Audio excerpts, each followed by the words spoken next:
So today we're going to talk about secondary sources. Now, means a little bit different from like social sciences. Secondary sources are usually resources that comment on the law, that help you find the law, and they are always considered persuasive. They can really be a great starting point for research, though. So if you don't have, say, a statute to start with, or a case to start with, or any citation to start with, you just have concepts, I recommend starting with secondary sources. So it's kind of one of those secrets that librarians have. Attorneys generally always start with cases. That's what they're trained to do. It's not a great idea. For one thing, a statute may be involved. So don't just start in on searching for cases. Look at secondary resources. There are a bunch of them. There's a lot of different types. They're structured differently. I'm just going to hit the highlights. And then if you have questions about how to use them, ask away and we can go into more depth. Most of them are available in print and electronically, so they can be accessed through Westlaw and Lexis, most of them. So let's start.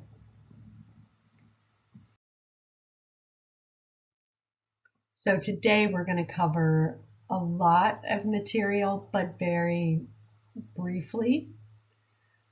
Because you can encounter these at any time within Westlaw, or if you go to the library, they're on the shelf. I just want to let you know what they are and what they're good for. You can use them to answer your reference questions. Dictionaries, so just hit the highlights on dictionaries. Encyclopedias are a big thing in law. They're not called encyclopedias, but that's what they are. What's called ALR, and that refers to American Law Reports, but everyone just calls it ALR. Restatements, model codes and uniform acts, treatises, and law reviews. So it's a lot of material. So just briefly, secondary sources, what are they? What weight do they have? Where can I find them? This is a review. See why I keep reviewing this. They're a commentary on the law or a place to find the law. They are persuasive. They are never mandatory. Some are more persuasive than others, and I'll try to point that out. You can find them online or in print. So laws are the primary sources, right? And we know that they're made through case law and through legislation. Finding aids that help you find them in commentary, that's secondary sources. So mandatory or persuasive, these are always just going to be persuasive. Dictionaries. So you should know that the major dictionary is called Black's Law Dictionary. It has many different versions. You can get little ones or big ones. You can get it online. It's just the main one, so you may hear someone refer to it just as Black's. What does Black's say about this, etc.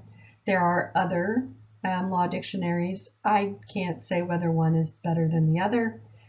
They are a little bit different than regular dictionaries. They will give they will take terms of art or words that are used in a legal setting frequently, and they will give a definition, but then they will also give references. So we'll refer you can see right here, Raceway, you can see that it refers to a specific case. And here, literary work, it refers to a statute. And also to what's called an AmJur. That is a type of encyclopedia that we will talk about momentarily. You can see that Black's is available through Westlaw, so I encourage you to check it out there. It's also available at thelawdictionary.org. So encyclopedias, see how quickly we're moving through all this. Encyclopedias are basically legal encyclopedias. So they're like dictionaries, except that they give a much more in-depth discussion of the law and explanation. So a lot of times this is where you want to start. This is, if you are an attorney and you don't know anything about this area of the law, start with an encyclopedia. If this is a point of law that is unusual to you, or an aspect of law that's just infrequently encountered, encyclopedias are where to start. There are federal encyclopedias which are helpful. They can cover state law as well. They're helpful if you're doing research in multiple jurisdictions or in a federal setting. There are state-specific encyclopedias, and I'll name a few. The state-specific ones are very useful for those states. The one caveat with encyclopedias is that they generally ignore statutory law. So they're really common law and case law. This can be problematic if a statute affects this portion of the law. So they're not the only place you need to look, but just saying. There is a good guide here, Georgetown and Harvard. The encyclopedias in print are AmJur for federal, and it's the biggest one. It does federal and state. Both of the federal ones do federal and state, but they're comprehensive. Well, CJS, which stands for Corpus Juris Secundus, that's Corpus Juris Second. That's more comprehensive, and then AmJur is selective, so it doesn't do everything, basically. But you need to know what you need to, if you're going to practice in this area, if you're going to be a law librarian, if you're going to be an academic librarian that covers law as a subject area, or at Texas State we don't have a law library, but we have, or a law school. We do have a paralegal program and a legal studies undergraduate program. And so we do have a lot of these materials. I'm not the subject librarian for that, but I do answer a lot of questions. So if you're going to be the subject librarian, you need to know these are the big things. State legal encyclopedias. Our state in Texas is Texas Jurisprudence, or known as TextJur. And this is available in print on Westlaw and Lexis. So, CJS is not on Lexis. So you have these weird things about some things are on both platforms, some things are only on one platform, some things are only available directly from the publisher on their platform, publisher platform.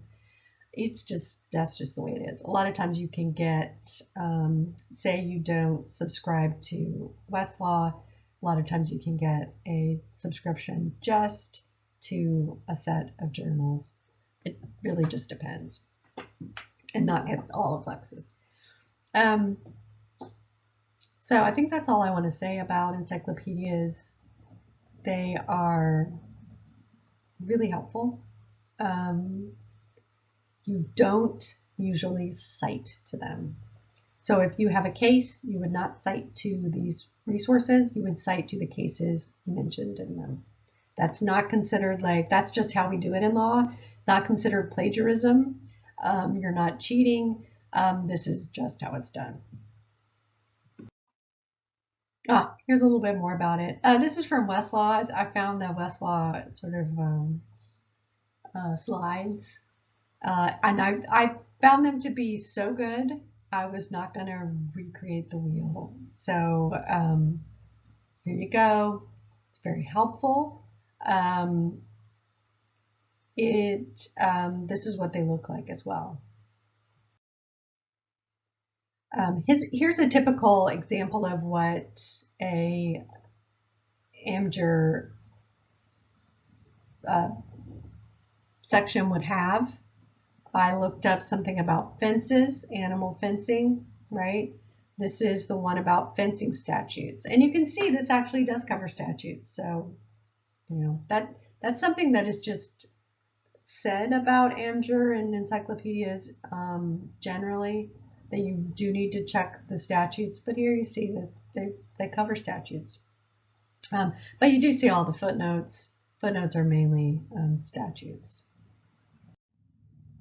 CJS, so it's just set up a little bit differently. It is a West product now, so it is going to have the key number system embedded within it. And this is just what it looks like. It's slightly different. And it does have this sort of black letter law, so it's like, and that just means that is a statement that is true. It's a legal statement that is true, and then here it explains it. It has some, and it does break it down by state. The footnotes can be helpful.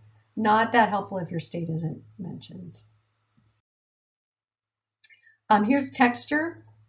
This is the Texas Encyclopedia, and I'm sure that Kansas and New Jersey and other states have similar encyclopedias. If not, there's probably a regional encyclopedia, but I bet they have their own, and they may even be part of this series. These are published by West at this time. They weren't originally, but now they are. You can see I put this pricing in. This is several years old, but I can put this pricing in to show you how expensive it is. Get the full set. Individual volumes with updates. It's quite expensive. But all of this stuff is quite expensive. Yeah. Here's what texture looks like on Westlaw. It's very similar to Amjur.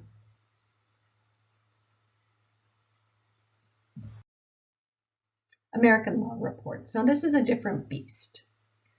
I personally have not found American Law Reports to be very fruitful, but maybe it's just the areas of law that I was researching. I have heard, and I've heard from students, that it can be quite helpful.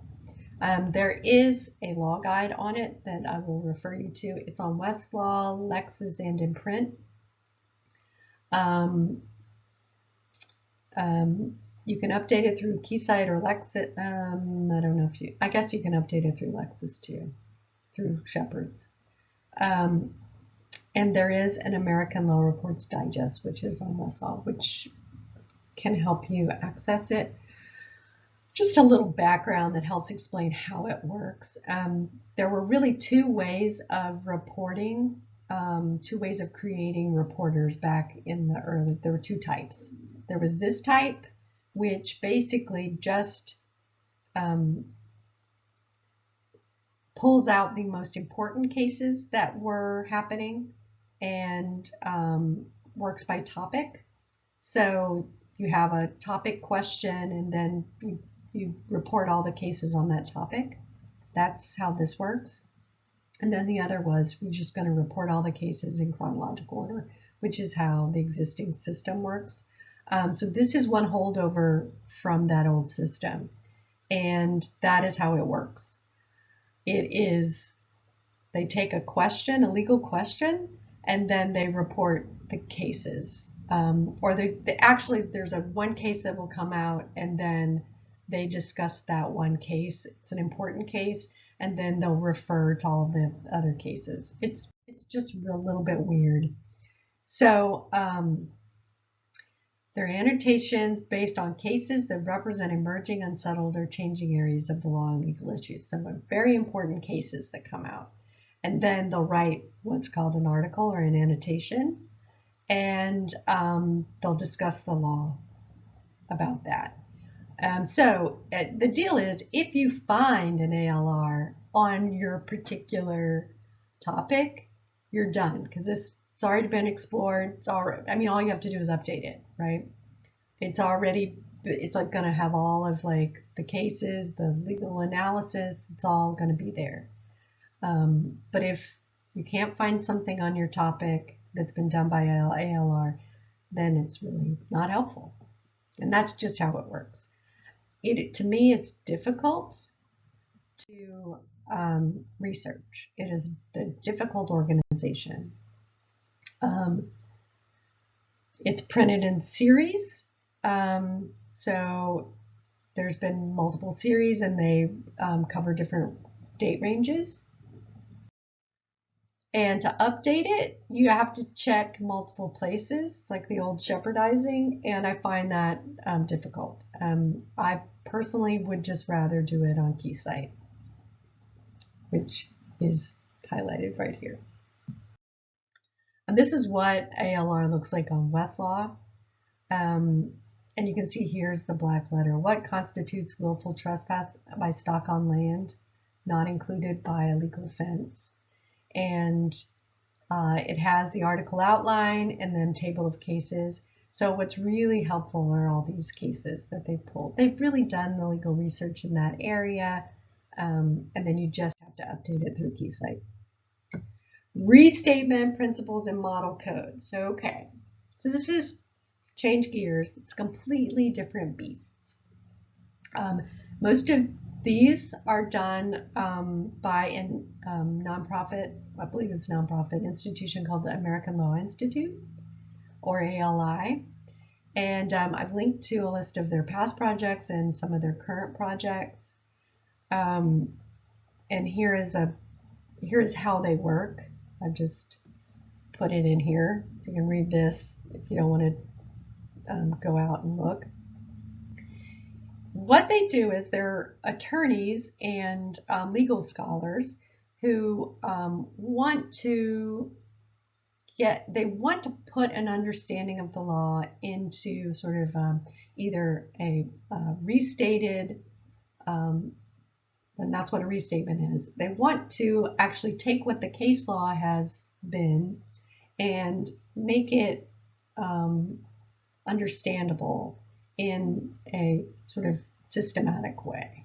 So there's a restatement on copyright where they've tried to set out what the law is in copyright based on case law as it's developed. Principles are a different product, but same idea. And then model codes are sort of model statutes or model codes that these legal scholars think are the best way to handle this area of the law. That's pretty much what I can say about these. They are prospective in nature in that they don't actually have the force of law. They are what the legal scholars and legal practitioners think the law should be and may be in certain jurisdictions, but they aren't the law themselves. So of all the things that I mentioned, some things are more persuasive than others.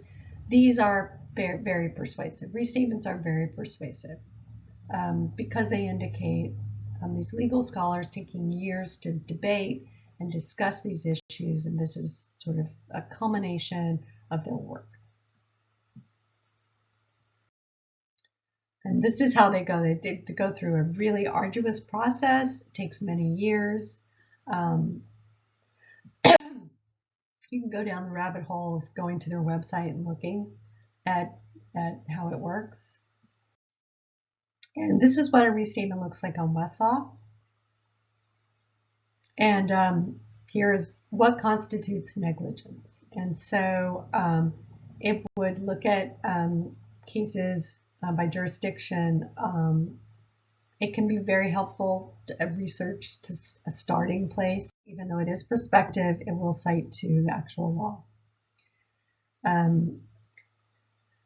Restatements are addressed to courts, and principles are addressed to legislatures. So legislatures, it's a prospective, helpful, they're trying to push the law in a certain direction. Model codes, excuse me. So there are a lot of model codes. A lot of them have been adopted, and so they actually are functioning law right now inside of their states. So the states take that model code and they may look at it, they may adopt most of it or all of it and just change a few. They may just change a few things. So you see sort of this regularization of the law across the states through the use of model codes. And here's what a model code would look like on Westlaw. Once again, it isn't authoritative, but it is very persuasive. Uniform acts. These are done by excuse me, the Uniform Law Commission, which is another entity outside of ALI. And uniform acts are very similar to model codes, and they also can be adopted in the same way by state legislatures. So if you want to go down the rabbit hole, I encourage you to investigate those. You should know about them. You should know pretty much what I've told you about them and a little bit how to navigate through them. So you are, unfortunately, you are on your own in self-teaching. You are going to have to get used to those. And there's nothing in my assignments that makes you go to those resources. So you really do have to seek them out, but they can be very helpful.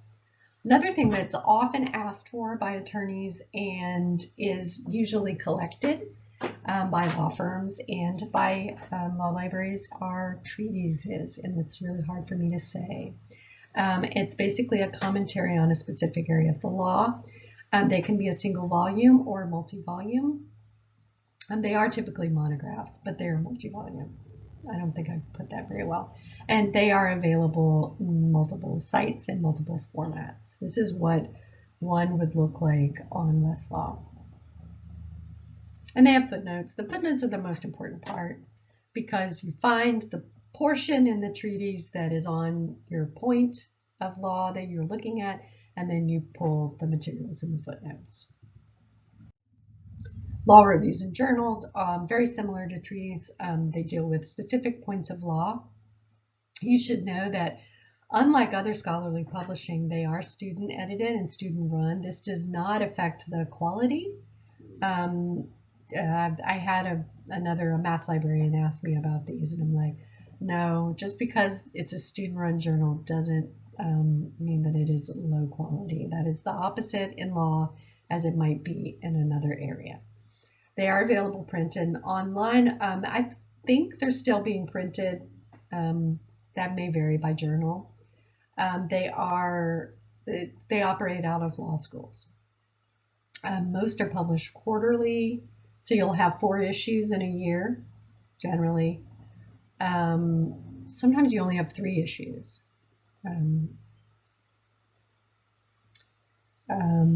They are the cutting edge, so they're dealing with legal issues. They are in a sense perspective as well. They are not authoritative, but they deal with issues that are perhaps unresolved that should be resolved. So they could give guidance to courts. They are not the people who publish in them are generally legal scholars, so law professors. Teaching at universities, this is where they publish. Students can publish in them.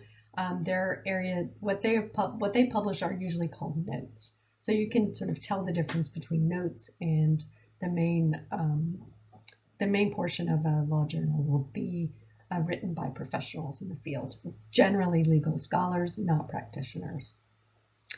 Some of the places to find them are Hein Online has them. I don't know if the UT subscription covers all of the law journals. I know the one at Texas State doesn't cover journals. It just covers some other legal materials. So please check out Hein Online. It is really useful. It does not tend to have the law journals most current. So to find the most current versions of journals, you'll have to go to Westlaw Lexis or the journal themselves. Usually, I don't know if you have to purchase them. I believe so. Oh no, there is an ABA free full text online law review journal search. Very good. And there is a Law Review Commons. And there is a guide on the impact factor of law reviews there at Washington and Lee.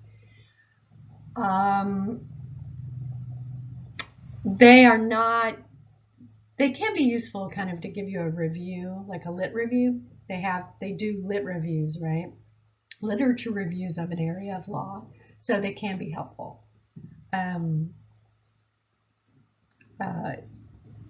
Hein Online has like a lot of older ones.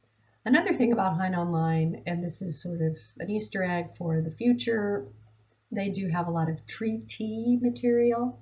So US treaties, there's a lot of material on that there.